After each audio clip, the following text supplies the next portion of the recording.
Queridos, eu inicialmente quero expressar a minha alegria em poder participar desse evento promovido pelo Grupo Espírita Sheila, porque nós precisamos realmente tratar a mediunidade de uma maneira mais natural,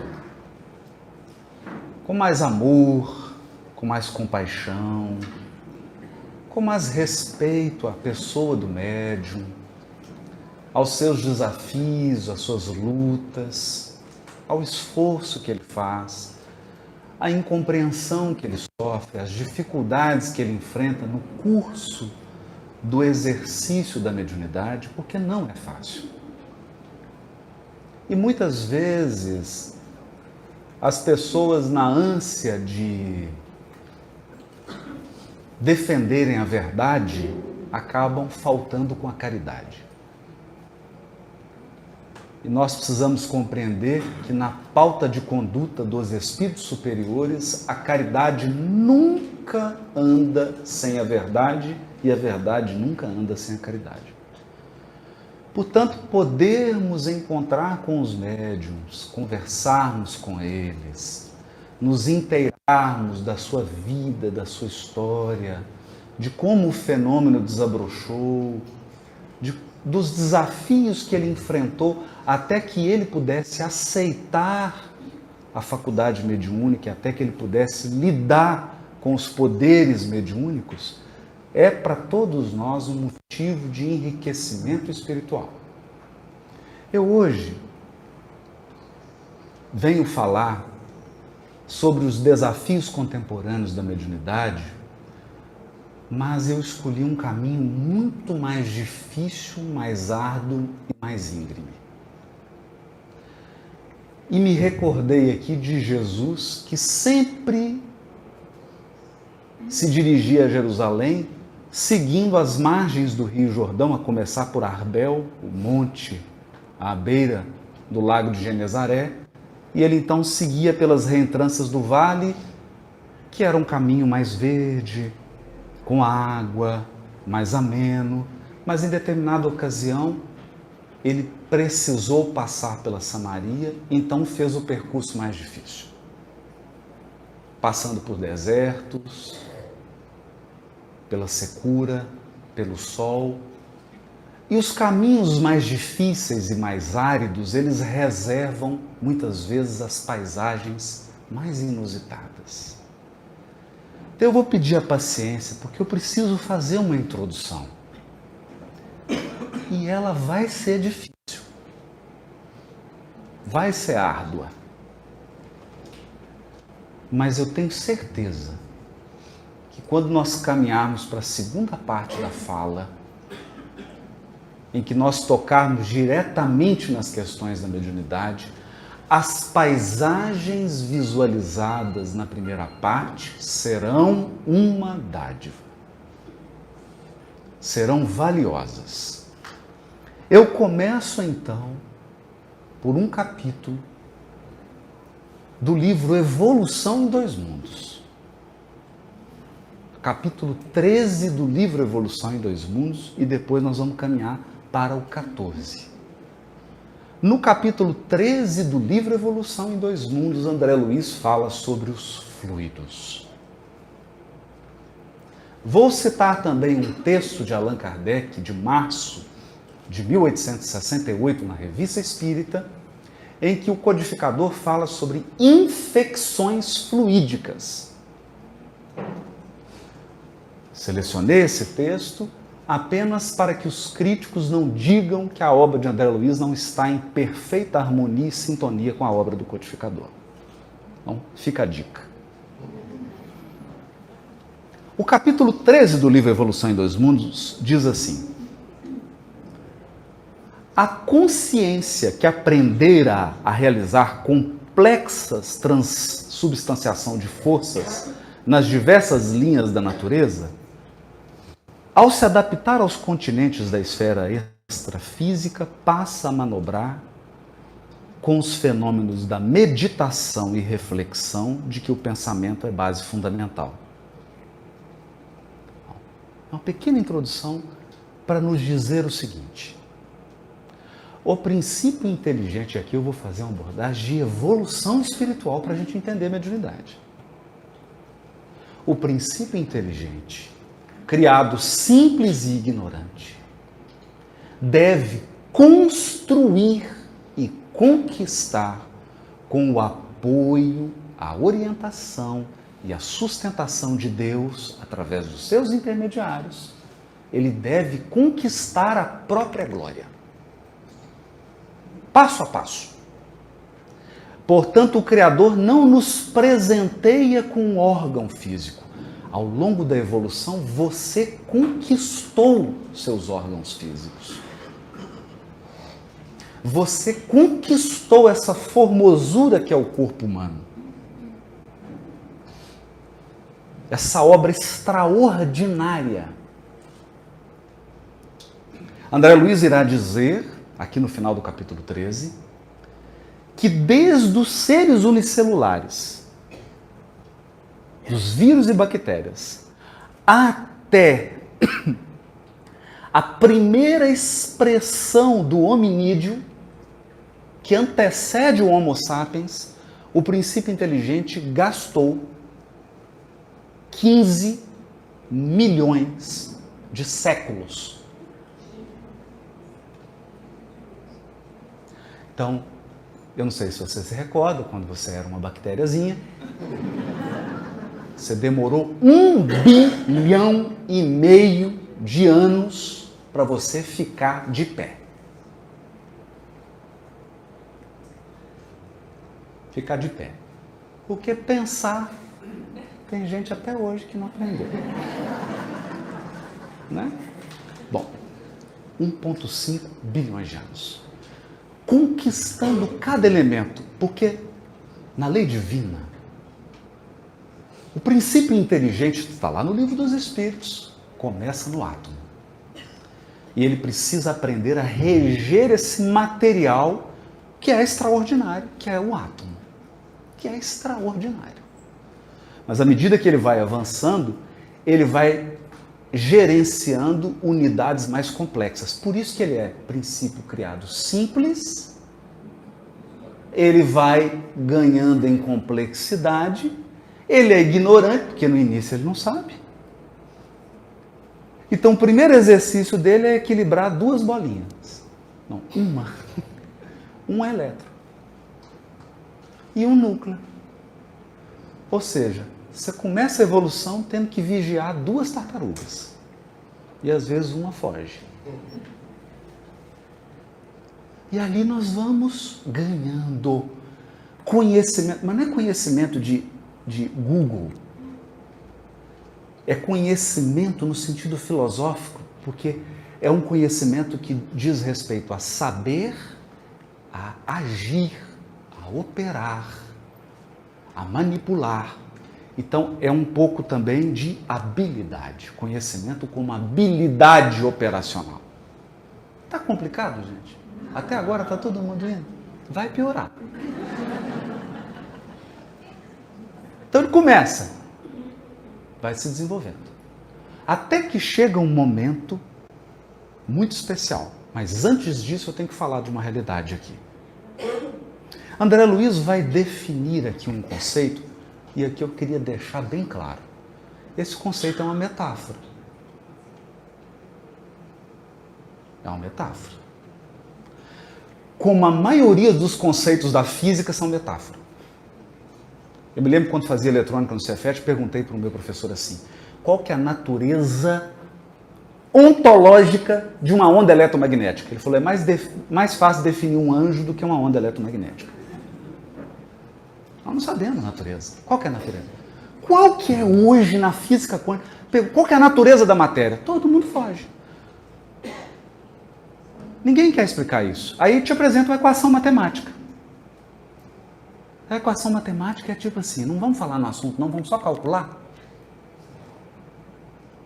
Correto? Então isso aqui é uma metáfora. E a metáfora é a metáfora do fluido. Do fluido. Sabe-se que a matéria apresenta-se no estado sólido. O que é o estado sólido? Está aqui. Ó. Se eu começar a pressionar isso aqui, ó, Se eu colocar muita força, o que vai acontecer com isso aqui? Vai quebrar. Isso acontece com um fluido, que é um outro estado da matéria, que é, por exemplo, líquido, gás. Acontece? Não. No fluido, pela estrutura das moléculas, mais maleável, você exerce uma pressão e ele não faz isso. E ele se adequa ao recipiente. Mas a principal característica do fluido, guarda isso aqui. Você pode falar, eu esqueci tudo. O fluido escoa. Pega a água aqui e derruba. O fluido escoa. O fluido flui. Flui. Então, se eu pegar essa garrafa aqui, ela flui? Não, ela flui. Eu posso jogar ela, mas fluir ela não flui. O fluido escoa. Ok? Isso é importante porque Kardec vai definir um conceito que é de fluido cósmico. Uma matéria elementar que flui pela criação infinita. Ou melhor, a criação infinita boia nesse fluido. E aí André Luiz vai dizer aqui, fluido vivo. Guarda essa palavra. Fluido vivo. No plano espiritual, o homem desencarnado vai lidar mais diretamente, porque encarnado você lida, mas indiretamente. No mundo espiritual você lida diretamente com um fluido vivo e multiforme. Vivo e multiforme. Estuante e inestancável. O que é estuante? Não, uma cachoeira. Estuante, ele está fluindo, está escoando. E inestancável, você não para. Ele circula. Haroldo, mas qual que é a natureza íntima desse fluido? Simples. A resposta, não sei. André Luiz, no Mecanismo da Mediunidade, diz assim, o fluido cósmico é, para nós, a matéria inabordável.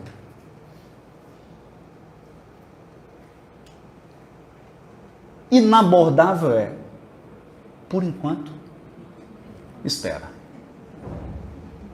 Ok? Mas o importante é que ele flui, estuante. Né? Então, olha só.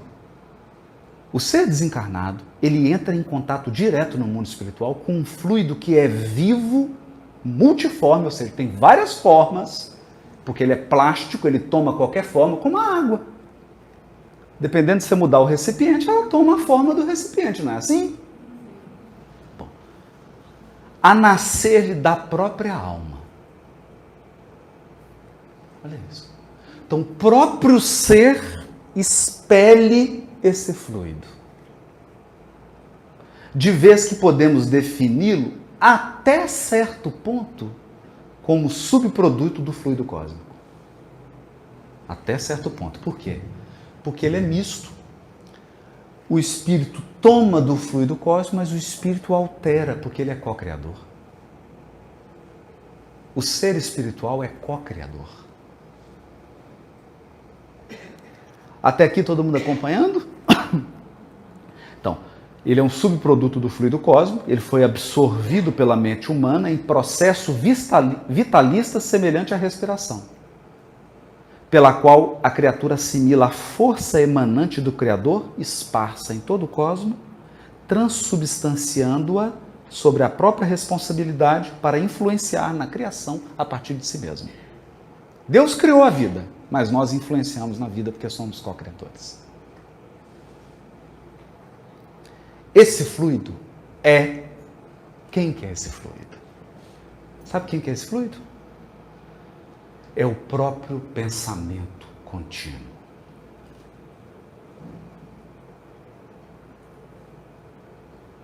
O pensamento é um fluido que o espírito emana dele.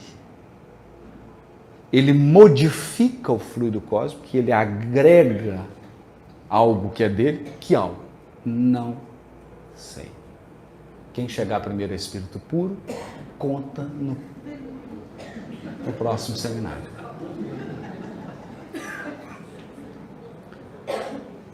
Mas por que ele é vivo? Aí aqui eu vou resumir, vou ter que passar, porque o André Luiz é assim, ele escreveu o livro Evolução em Dois Mundos, ele colocou tudo em ordem. Aí o Emmanuel falou assim, não interfira na evolução dos encarnados. Pega os assuntos, joga tudo para cima e mistura tudo. Só vai ler quem tem olhos de ver e ouvidos de ouvir. Mais na frente, ele vai dizer que esse fluido tem estrutura atômica e molecular de uma natureza que não é da tabela periódica. Então, nem adianta você achar que tem hidrogênio. Esquece isso. É outra química. Mas há uma unidade na lei divina. Então, o mesmo padrão organizacional da tabela periódica é o padrão organizacional da matéria espiritual. É o mesmo padrão. Então, se você olha esse fluido, ele tem molécula? Tem. Tem átomo? Tem. Se ele tem átomo, então tem um princípio inteligente no átomo do pensamento. Por isso que ele é fluido vivo.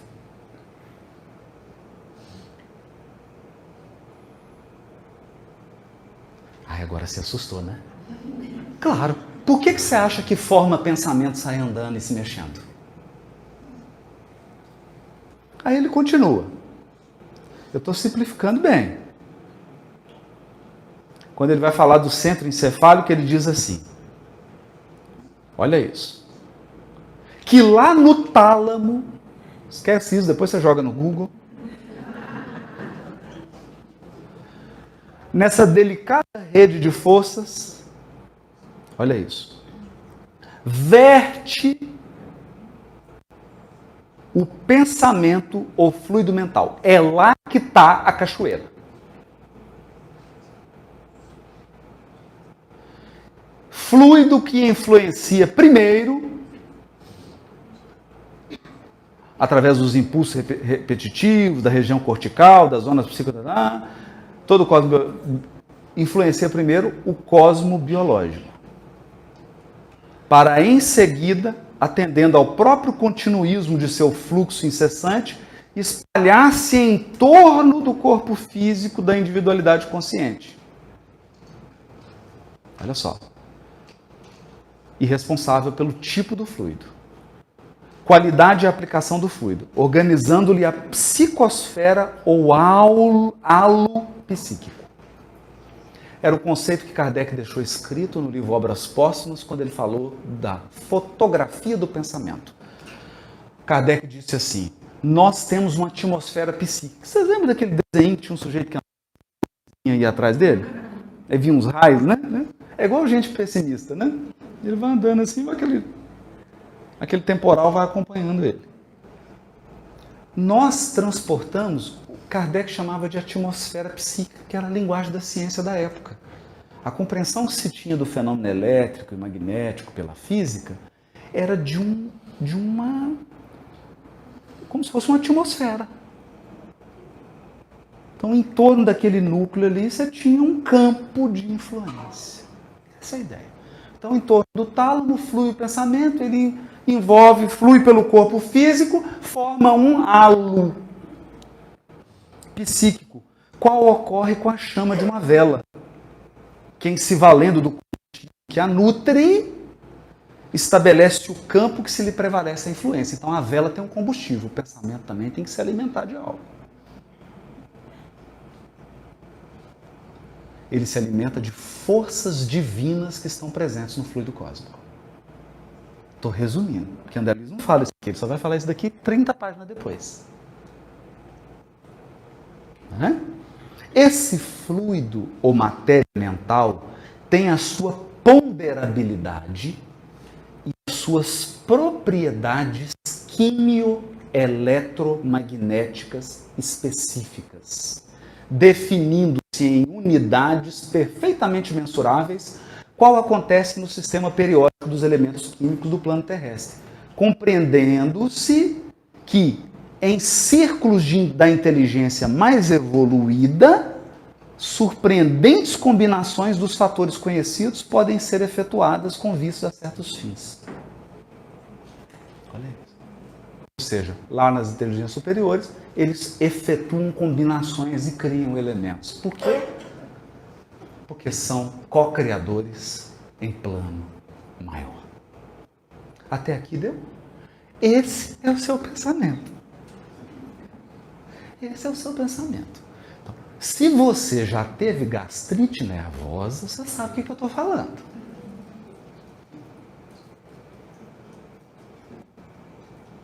Como que um estado mental afetou seu estômago?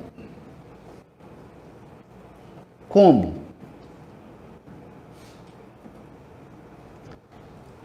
E se eu sou um médium vidente, eu olho para a criatura e eu vejo a atmosfera do pensamento dela, que tem cor, peso, cheiro.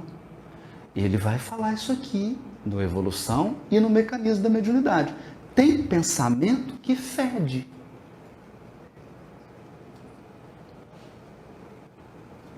Tem pensamento que dá náusea. Você chega perto da pessoa, seu perispírito embrulha o estômago. Do perispírito. Sente náusea. Tem outros que atraem. Tem matéria mental que acalma. Tem outras que agitam, não tem assim? Tem outras que são bálsamo, outras são ácidos. Matéria mental. Até aqui tudo bem? Ok. Aí nós vamos seguir.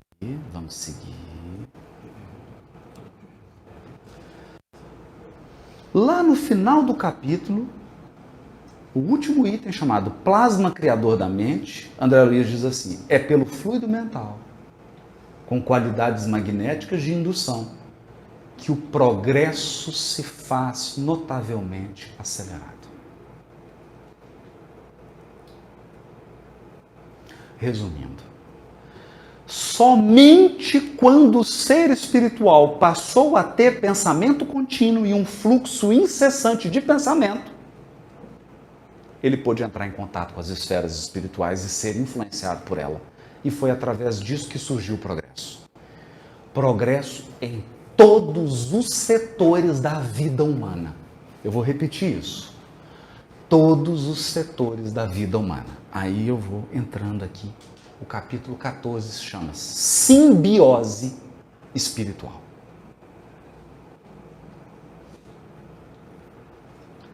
Aí o André Luiz vai explicar uma coisa aqui que eu vou passar rapidinho. Rapidinho. Se tem uma coisa que um organismo vivo precisa é de nutriente. Correto? Todo mundo entende isso aqui porque já está chegando a hora do almoço, já tem gente doida para terminar a palestra. Nutriente. Tem seres que produzem o próprio nutriente. Não vou dar nome aqui científico, que não vem ao caso. Autotróficos. E os heterotróficos ou alotróficos, que dependem do alimento dos outros. Mas vamos entender como é que é isso aqui? Vamos. Está aqui a plantinha. Ela tem uma estrutura nas células dela. Tem uma estrutura, que é a clorofila. Ela suga do solo H2O e suga da atmosfera CO2. Todo mundo lembra disso? Enem? Bonito, né? Como é que você junta água com CO2?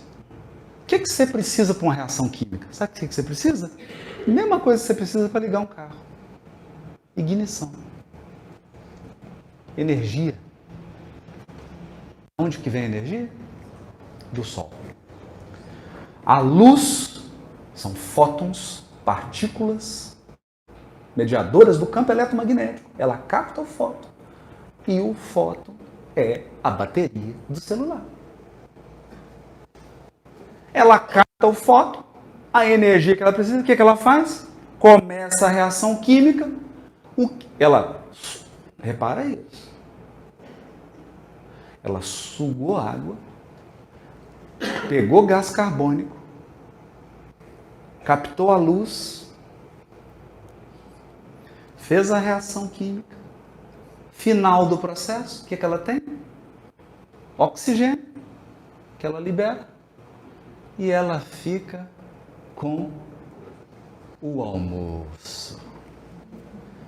Coisa que todo mundo aqui aprecia, glicose.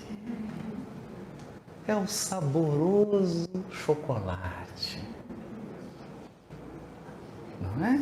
Aquele creme, ambrosia, arroz doce, não é? Cocada baiana, cocada no forno com sorvete de creme.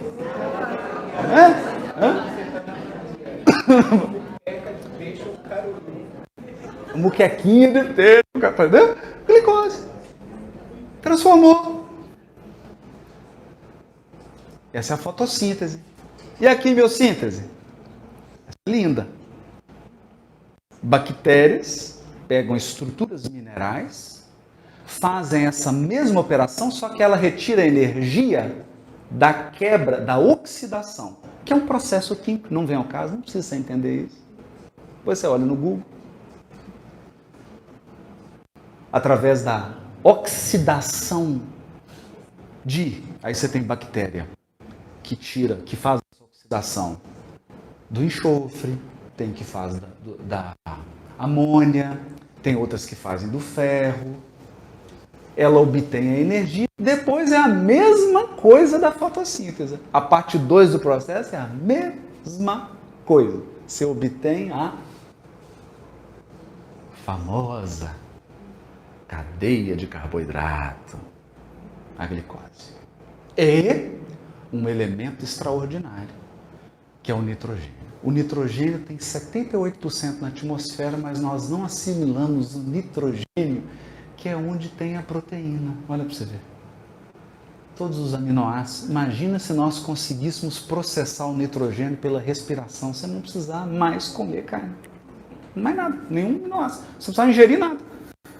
Pela respiração você ia processar. Deu para entender? Fotossíntese, quimiossíntese, parou da palestra sobre biologia?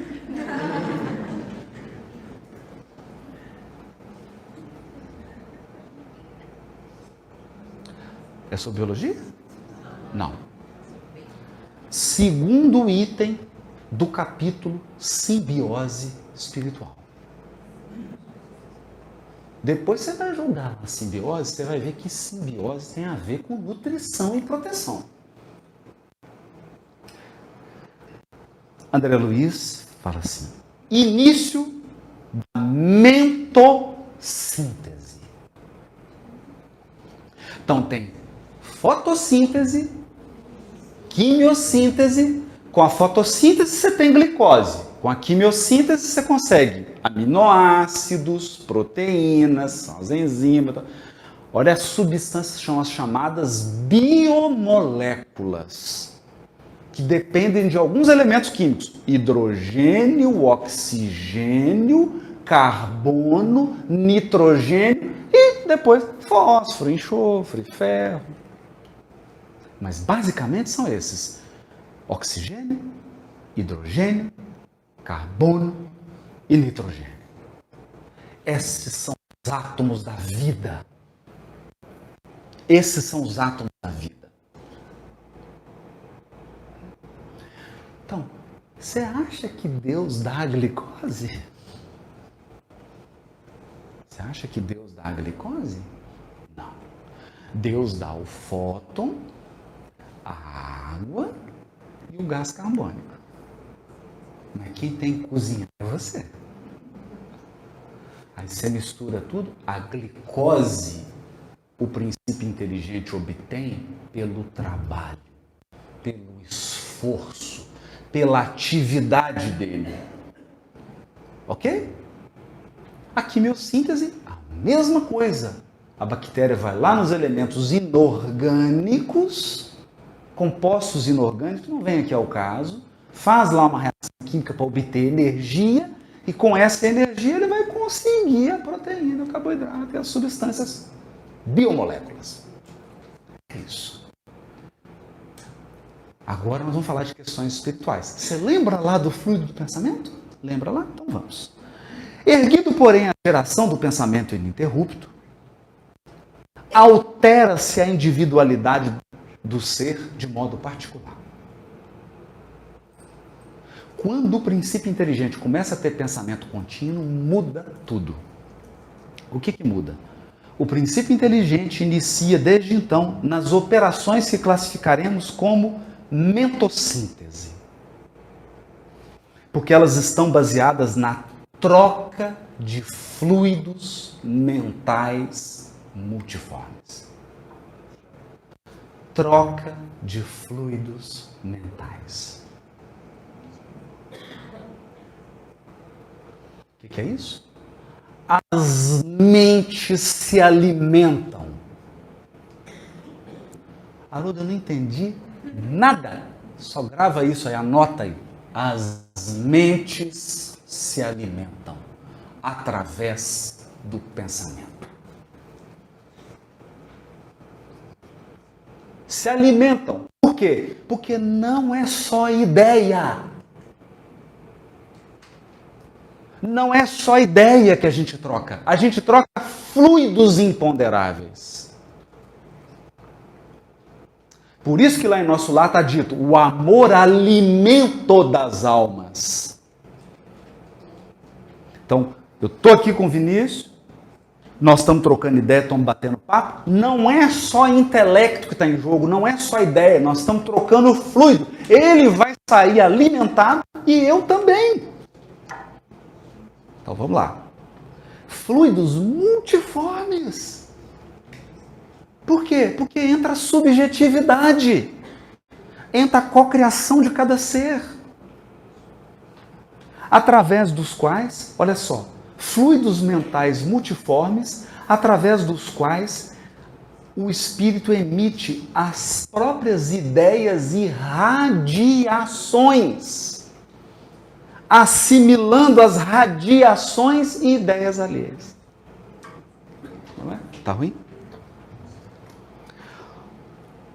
Aí o André Luiz diz assim, o impulso que lhe surgiu na mente embrionária por interesse acidental de posse, ante a necessidade de alimento esporádico, é agora desejo consciente. Por quê?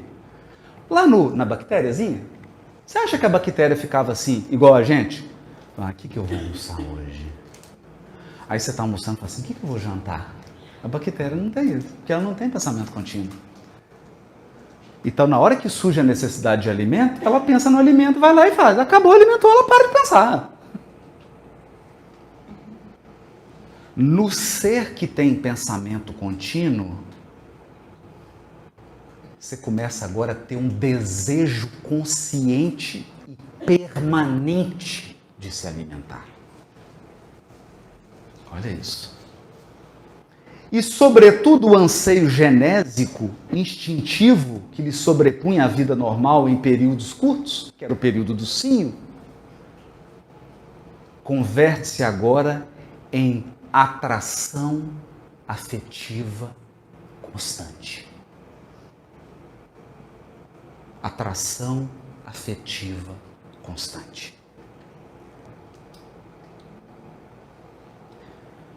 Então, todo ser que chegou à condição do pensamento contínuo, ele tem necessidade de se nutrir espiritualmente e ele tem necessidade de atrair, de trocar energias sexuais permanentemente.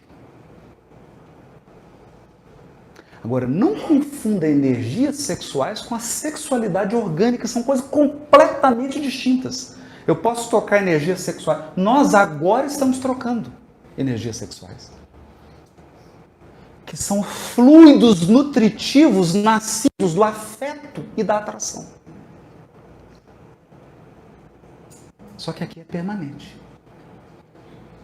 Então, o que era esporádico, pensa, por exemplo, no seu pet. A fêmeazinha. Ela tem necessidade... Você já viu a fêmea, assim, colocando uma sainha para atrair o parceiro, dançando uma dancinha? Não. períodos regulares. Quando nós chegamos ao nosso estágio, essa atração e essa sede de nutriente espiritual é permanente. É por isso que você manda um zap. É por isso que você faz uma ligação. É por isso que você encontra com um amigo, dá um abraço nele, fala, com saudade de você. Ok? A morte física interrompe as construções no terreno da propriedade do afeto. Olha isso. A morte física tira o que você possui e tira o afeto. Para quê? Para provocar um processo evolutivo. É para isso que a gente desencarna e perde as pessoas amadas. Não é maldade. É renovação. E ele continua. Épocas numerosas são empregadas para que o homem senhoreie o corpo espiritual nos ciclos da consciência mais ampla. Então, o que o André Luiz está dizendo? Quando eu chego no mundo espiritual, eu agora não tenho só um corpo físico, eu tenho um corpo espiritual que se alimenta de afeto. E quando os seres espirituais conversam, eles não trocam só ideias e imagens, eles trocam fluidos. Aí alguém vai chegar assim, mas isso é André Luiz, não é Kardec. É? Então tá. Então tá bom. Allan Kardec, Revista Espírita, março de 1868, artigo intitulado Infecções Fluídicas. É Kardec. É o Corão. Certas afecções, mesmo muito graves e passadas ao estado crônico, não têm como causa primeira a alteração das moléculas orgânicas. Olha isso. Mas a presença de um mau fluido que, a bem dizer, as desagrega, perturbando a sua economia. Rinite, sinusite, gastroenterite, o tanto de infecção, você acha que foi orgânico e foi mau fluido. Ah, mas eu não concordo com isso. Discute com o Kardec. Sucede aqui como num relógio. Olha a metáfora do Kardec, genial, metáfora de educador. Sucede como num relógio, em que todas as peças estão em bom estado, mas cujo movimento é parado ou desregulado pela poeira. O relógio está perfeito. Aí você leva no relojoeiro e fala assim, qual que é o problema do relógio? Ele, higiene. Limpar. Tem que trocar nada, o relógio está perfeito. Poeira. Aí chega a pessoa aqui no centro e fala, estou com algum problema físico? Não. Algum problema orgânico? Não. Então qual que é o meu problema? Higiene espiritual. Olha isso. Fluidos. Aí Kardec continua. No final, ele vai, é lindo esse texto, gente, vale a pena ler, tá? Eu vou ler só o finalzinho aqui, porque eu preciso dar sequência. Essa teoria pode assim resumir. Aí o Kardec vai resumir. Quando o mal exige a reparação de órgãos alterados, necessariamente a cura é lenta e requer uma ação contínua. Ok? Danificou a flora intestinal? Não adianta você vir aqui tomar passe só. Tem que ter uma ação, mano. Mas vai ter uma... se tiver uma materialização e o espírito materializar antibiótico, aí tudo bem. Mas tem que ter uma ação orgânica, porque tem peças danificadas. Agora, uma ação contínua. E um fluido de qualidade especial. Quando se trata da expulsão de um mau fluido, ela pode ser rápida e mesmo instantânea. Então, o Kardec está dizendo aqui o seguinte. no mau fluido, você precisa de um outro fluido benéfico e poderoso para instantaneamente expulsar o mau fluido. Isso se chama lava-jato espiritual. Espiritual. Uma ducha. É uma ducha. Faz assim, não é? Esse artigo é interessante porque o Kardec diz assim: como é que eu pego infecção fluídica? Visitando casa de quem só tem pensamento negativo. Cuidado. Entrou, faz uma prece, protege. Você pode visitar a pessoa e sair infectada. Aí a gente fala com a pessoa: amigo, tem que orar, tem que meditar, tem que acerenar a mente, tem que conectar. Isso é a mesma coisa de dizer para uma criança: tem que escovar dente, tem que tomar banho, tem que lavar a roupa, tem que fazer higiene. É isso. Maus fluidos. Aqui. Então, ok?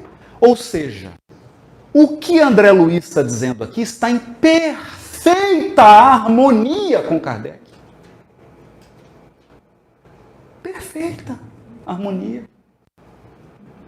Mas vamos prosseguir. André Luiz diz assim: épocas numerosas são empregadas para que o homem senhoreie o corpo espiritual nos círculos de consciência mais ampla, porque, como deve compreender por si o caminho em que se conduzirá para a glória divina, cabe-lhe também debitar a si mesmo os bens e os males, as alegrias e as dores da caminhada. Aí ele continua dizendo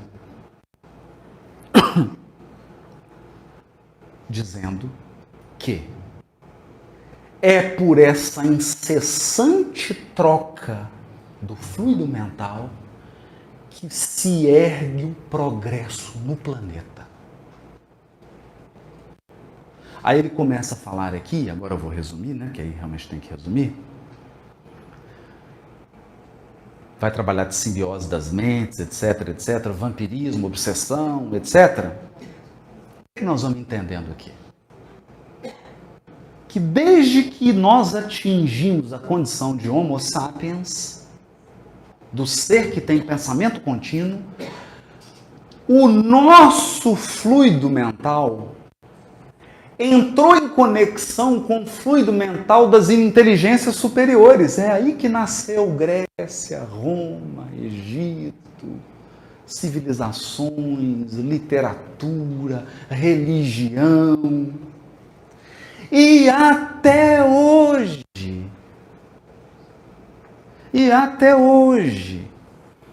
Então agora eu vou caminhar por uma historinha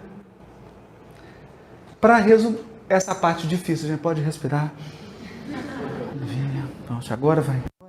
Agora é mais tranquilo, tá bom? Agora é mais tranquilo. Nos domínios da mediunidade, capítulo 15, André Luiz, Hilário Silva e o orientador Aulos. Mal recomeçávamos a avançar, quando passou por nós uma ambulância em marcha vagarosa, sirenando forte para abrir caminho. Uma ambulância barulhenta, passando pelo trânsito de Salvador. À frente, ao lado do condutor, sentava-se um homem de grisalhos cabelos a lhe emoldurarem a fisionomia simpática e preocupada. Um médico de cabelos grisalhos, exalando simpatia e preocupado com o doente que estava sendo conduzido pela ambulância. Junto dele, porém, abraçando-o com naturalidade e doçura, uma entidade em roupagem lirial. Isso é para dizer, era um espírito muito superior. Muito superior. Lhe envolvia a cabeça em suaves e calmantes irradiações de prateada luz. Por que você acha que eu vim aqui falar de fotossíntese com você?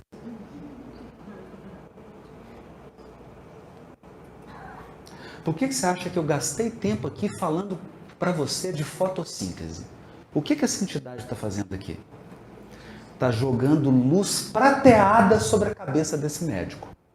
Só que, porque tem gente que acha que mediunidade é transmissão de ideia. Isso é telégrafo. Isso é WhatsApp. Não vai só ideia. Não vai só imagem. Vai fluido.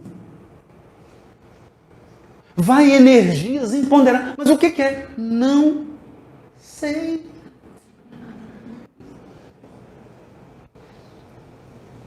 Essa luz prateada canalizava irradiações calmantes e suaves. Porque o médico estava preocupado com o doente. Um abnegado médico preocupado com seu paciente. E ele, pela mentossíntese, porque não é só a luz prateada, ele tem que sugar a água, tem que pegar, não é? Não é assim. O Espírito não dá tudo, ele deu a luz. Você faz a mentossíntese e esse médico, fazendo uma mentossíntese dessa luz prateada, ele atingia serenidade, paz, confiança, segurança. Entendeu ou quer que eu desenhe? Quem não entendeu, levanta a mão sem constrangimento. Que aí eu explico mais em detalhe. Alguém não entendeu? Todo mundo entendeu. Inquiriu Hilário, curioso. Quem será aquele homem tão bem acompanhado? Olha isso. Aulo sorriu e esclareceu. Nem tudo é energia viciada no caminho comum. Deve ser um médico em alguma tarefa salvacionista. Olha isso. Nem tudo é vício, gente. Nem tudo é maldade. Nem tudo é má intenção. Era um médico. Aí o Hilário pergunta assim, mas é espírita?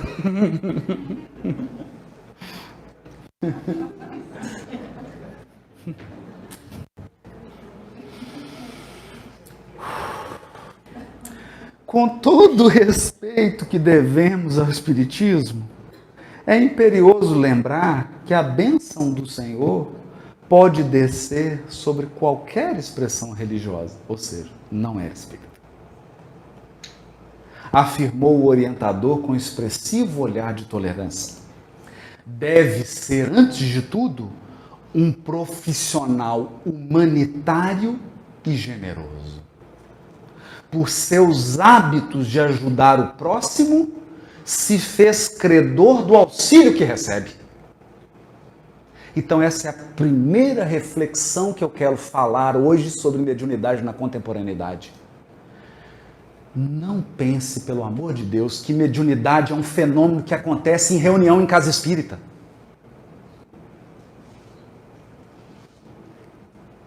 Mediunidade não é um fenômeno que se restringe a uma sala preparada em casa espírita. Isso é um equívoco. E nem pense que é o dirigente ou o presidente do centro espírita que controla a mediunidade. Porque quem estava irradiando raios prateados, dourados, sobre a cabeça desse médico, era a entidade, não era o presidente da casa espírita. Porque esse médico nem espírita era. Eu estou dizendo assim porque nós temos que compreender que mediunidade é um fenômeno universal. Onde tiver um ser criado por Deus, tem mediunidade. Ok? Vamos parar com essa bobagem. Dalai Lama é um médium. O Papa Francisco é um médium. Quantas entidades você acha que estão lá na cabeça do Papa Francisco, emanando irradiações luminosas para aquela alma iluminada? É a primeira reflexão. Porque senão nós vamos correr um risco de achar que nós, 1,5 milhão de pessoas, vamos salvar 8 bilhões. O espírito bravo foi embora.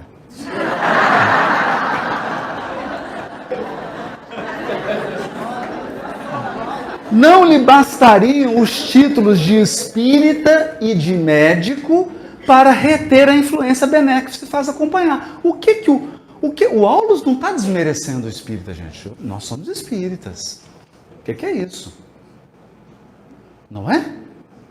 Nós tivemos um médico espírita de ajoelhar, Dr. Bezerra. Não é isso. Ele está dizendo que não basta ser espírita e não basta ser médico. Ele recebia essa assistência porque ele amava o próximo. Outra coisa, tem gente que acha, eu sou médium porque eu entrei na casa espírita, agora eu vou exercer mediunidade. Como é que é?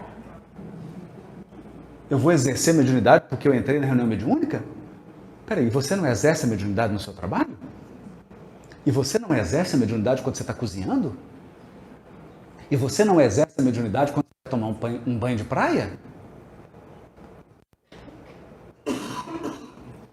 Que história é essa?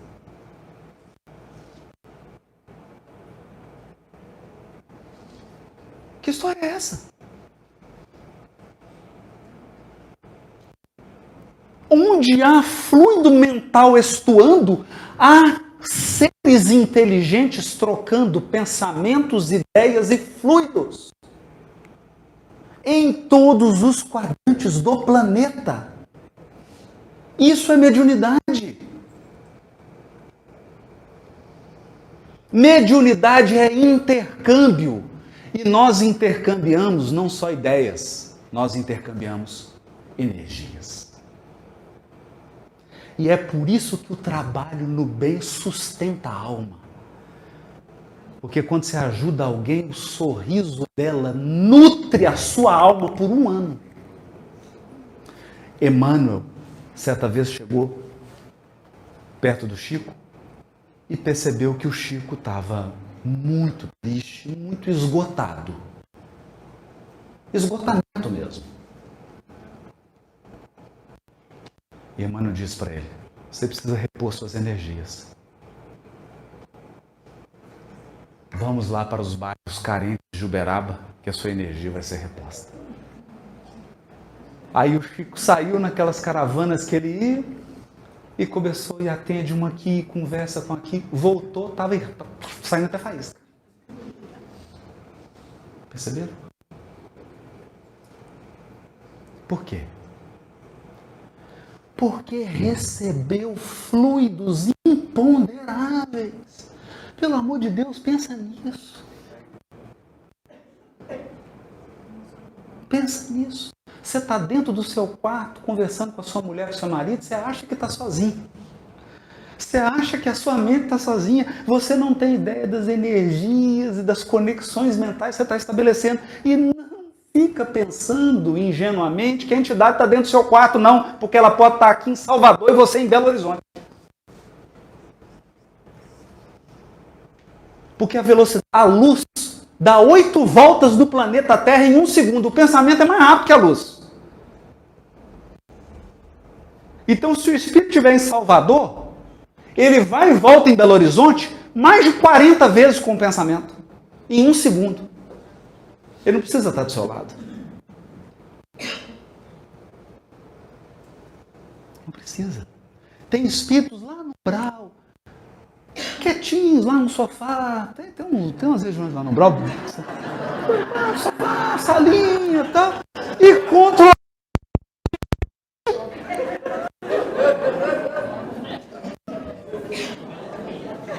Percebe? Aí você 1.500 quilômetros daqui e ele fala assim, manda um zap. Manda, cria um escândalo. Cria um escândalo. Posta no Facebook. Você acha que a entidade está do seu lado? Não. Mas você está conectado a ela pela frequência. Pela frequência. Porque pega um aparelho de rádio aí, ou um celular com um aplicativo, você vai conseguir agora, eu te provo. Pega e vem aqui que nós vamos sintonizar uma rádio lá de Belo Horizonte. Mas você não está em Salvador? Como é que você consegue sintonizar uma rádio em Belo Horizonte se você está aqui em Salvador? Ah, porque o locutor veio aqui pro seu lado? Sussurrar no seu ouvido? Não. Você sintonizou na frequência, na onda eletromagnética.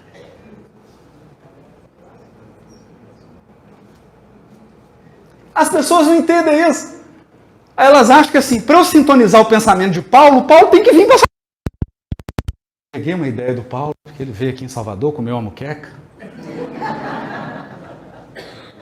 Basta o Paulo emitir uma onda mental e ela chega em todos nós aqui. Você acha que o Cristo governa o planeta como, meu Deus? Você acha que é como? Como que você acha que é? Eu vou dizer para você, Cristo Consolador, Evangelho segundo o Espiritismo, eu, jardineiro das almas,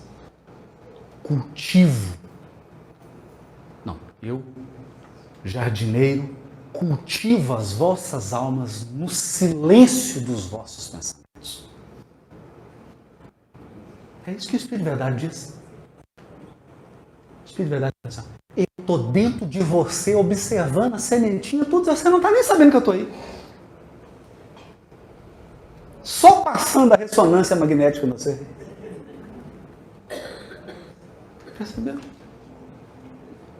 Então, o que eu queria aqui transmitir é que mediunidade não é do espiritismo. Mediunidade é uma força da natureza.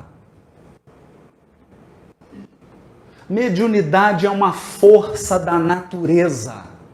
Onde tem pensamento, a conexão e simbiose. E aqui tem um estudo maravilhoso, porque o André Luiz examina no reino biológico todos os tipos de simbiose.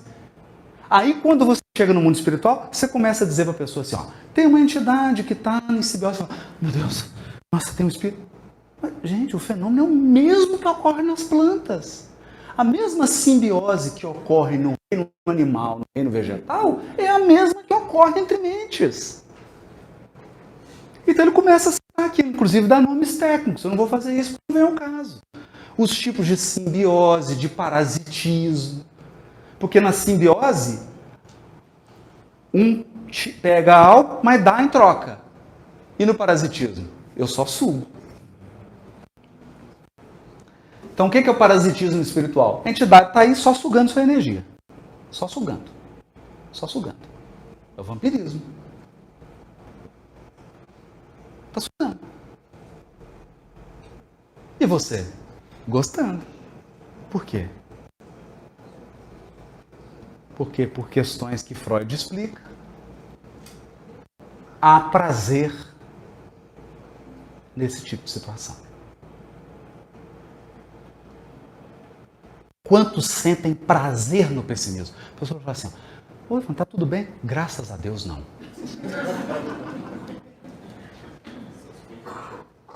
Porque se tiver bem, eu não suporto. Não é assim?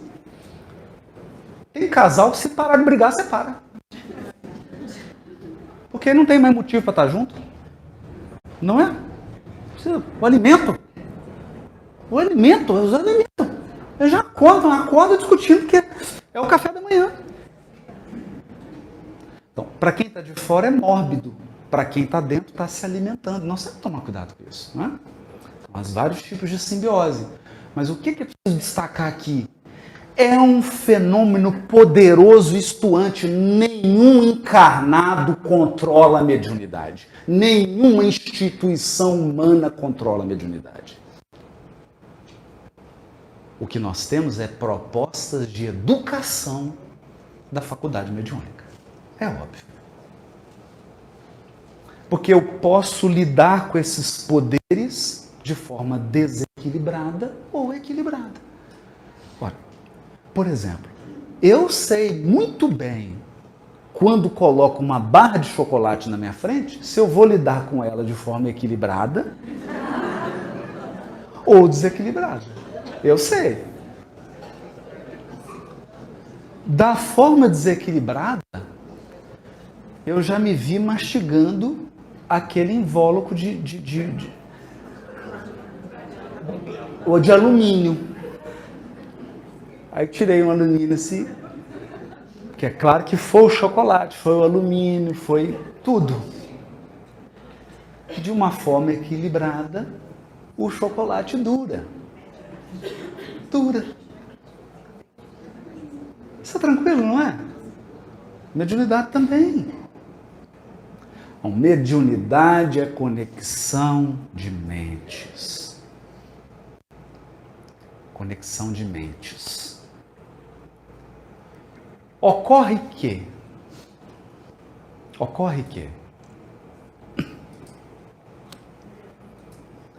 justifica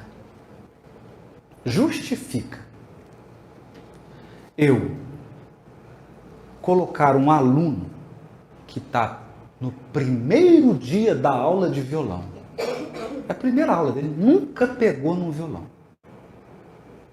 ele não sabe nem segurar o violão. Justifica eu pegar o maior violonista clássico do mundo para dar aula para ele?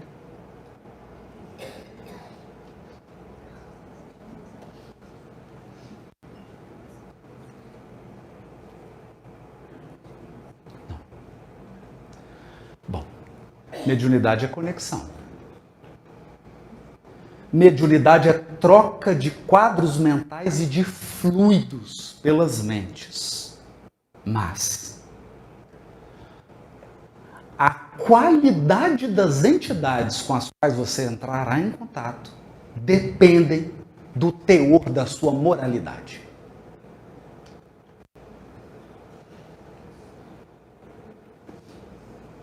Tá certo? Então, eu não estou falando da intensidade da mediunidade, hein, gente? A mediunidade ela pode ser... Você tem o intenso, tem o médium, tem o baixo, né? Médium, alto, grande, né? Tem vários. Isso não depende de elevação moral, porque as pessoas acham assim, quando elas estão diante de uma mediunidade intensa, elas falam um espírito superior. Oh, meu Jesus! Não tem nada a ver uma coisa com a outra. O que vai determinar a sintonia do médium é um padrão moral. Com relação ao padrão moral, nós não conhecemos outro código universal mais perfeito do que o Evangelho. Eu estou falando do padrão moral. Por quê? Porque o André Luiz, e ele faz isso no mecanismo da mediunidade, eu poderia chegar aqui e fazer uma projeção, nós íamos ficar aqui, quase ninguém ia entender nada. Por exemplo, a mágoa e o rancor têm um teor ácido. Um pH ácido. E pH ácido pode contribuir para algumas doenças que se proliferam no meio ácido. Então, a mágoa e o rancor alimentados a longo prazo podem ocasionar doenças de problemas celulares, de multiplicação. Eu não estou dizendo que todo problema de multiplicação celular é decorrente de mágoa. Ok, gente? Não é assim. Não é? Porque existe também o débito, existe o karma, existem questões hereditárias que estão na pauta kármica. Então, vamos com calma. Mas, se você não tem nada na sua pauta kármica para enfrentar um problema de saúde vinculado a uma patogenia dessa qualidade, mas você se entregou a um processo de mágoa, de ódio, você pode desenvolver. Porque esse pensamento, ele tem um fluido infectante, infeccioso, e ele infecciona não só você. infecciona quem está em contato com você. É por isso que o Cristo recomendou o perdão, porque o perdão é um padrão moral para libertar você, não quem te feriu. Quem liberta a pessoa que te feriu é a lei de causa e efeito. É a justiça divina, não é você. O perdão nos liberta. E nós vamos examinar uma série de coisas. A fé, a confiança. Por quê? Se você começa a ficar com muito medo e muita ansiedade, você entra numa sobrecitação da sua matéria mental, você começa a destruir tudo. Tem muitos médiuns aqui que sabem disso. Você está muito ansioso, carro não dá partida, celular começa a falhar, computador começa a dar falha. Os médicos ficam tudo quietinho. Não é assim? Porque o negócio ganha uma densidade que chega até a afetar, principalmente objetos elétricos. Eletromagnéticos. Afeta. Mas se afetou a sua televisão, imagina o seu cérebro. Então, por que o Cristo pedia que nós nos recolhêssemos a um aposento íntimo e orássemos em segredo àquele que vê em segredo? Por quê? Para serenar nossa matéria mental, para serenar nossa mente, para aurir força. Aurir força, gente, é de verdade. É de verdade. Nós recebemos energias imponderáveis que quem não recebe, e quando você compara quem está recebendo com quem não está recebendo, você vê a diferença nítida.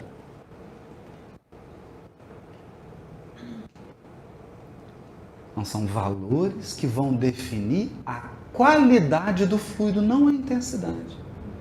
Qualidade. Pois bem, qual que é a reflexão que nós fazemos então? A reflexão que está no capítulo Associação do livro Pensamento e Vida. Se o homem comum pudesse contemplar com os olhos da carne as ondas de pensamento, veria de pronto que todos vivemos em regime de associação. Então você sai aqui, Salvador. Se a gente pudesse contemplar, você ia ver uma mente e ia perceber a matéria mental dele conectada a várias outras mentes no planeta. A ponto de Emmanuel dizer assim no Pensamento e Vida: a tristeza que você sente aqui te conecta com toda a tristeza dos tristes da Terra.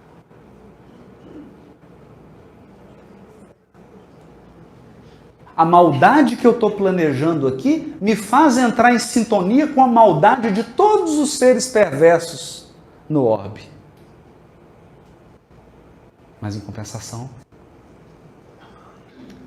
a intenção pura, o desejo de fazer o bem, o desejo de ajudar, me conecta com todos os corações, com todos os seres que emanam o bem em nosso favor. É uma questão de associação. E esse é um fenômeno como o da gravidade. Então nós podemos falar em médiuns que nasceram com uma prioridade reencarnatória de um exercício mais, digamos, visível da faculdade mediúnica. Mas não menospreze os teus dons, diria Paulo a Timóteo. Não menospreze a tua mediunidade. Todos somos médiuns. Todos somos médiuns. Para encerrar e para mostrar como isso deve ser visto com a maior naturalidade, estava eu em São Paulo com a Anabelle, esposa do Formiga, Euríclides Formiga. Estava ela, o filho Miguel Formiga, a filha, a nora. E eu falei para ela: Anabelle, conta um caso do Chico. Mas, Haroldo, eu estava em Uberaba, fomos com formiga, e o Chico foi cozinhar pra gente, porque ele adorava cozinhar. E aí nós estamos na cozinha, o Chico vira e fala assim: Anabelle, você sabe fazer geleia de mocotó? Ela falou: não, Chico. Por quê? Não, porque a cozinheira do Dom Pedro II está aqui do meu lado querendo me ensinar.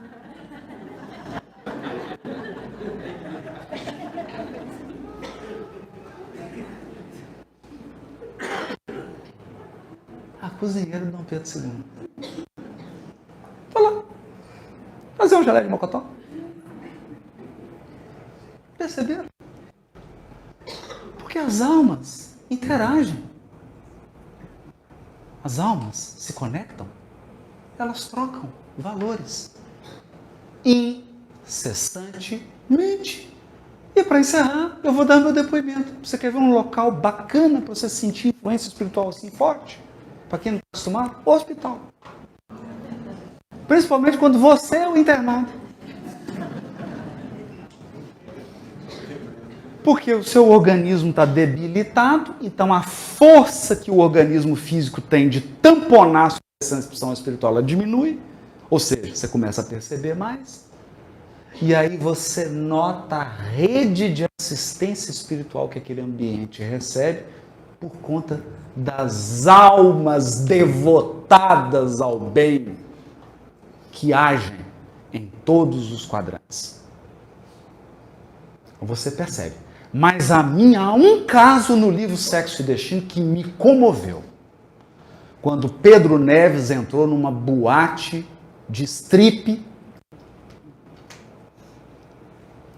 porque o genro dele estava lá, ele ficou tão irritado, porque a filha estava morrendo de câncer, e vocês entenderam. Ele ficou tão irritado, ele aplicava passe e orientava as pessoas em nosso lar há 20 anos. Quando ele entra e vê o genro, ele começa a esmurrar o genro. Ele perdeu o controle. E uma senhora, uma entidade, dentro da boate, vai lá socorrer o Pedro Neves. Ela trabalhava dentro daquele ambiente, dando assistência espiritual aos espíritos presos no vício da sexualidade. Essa tarefa ninguém quer, Florença. Imagina, não é?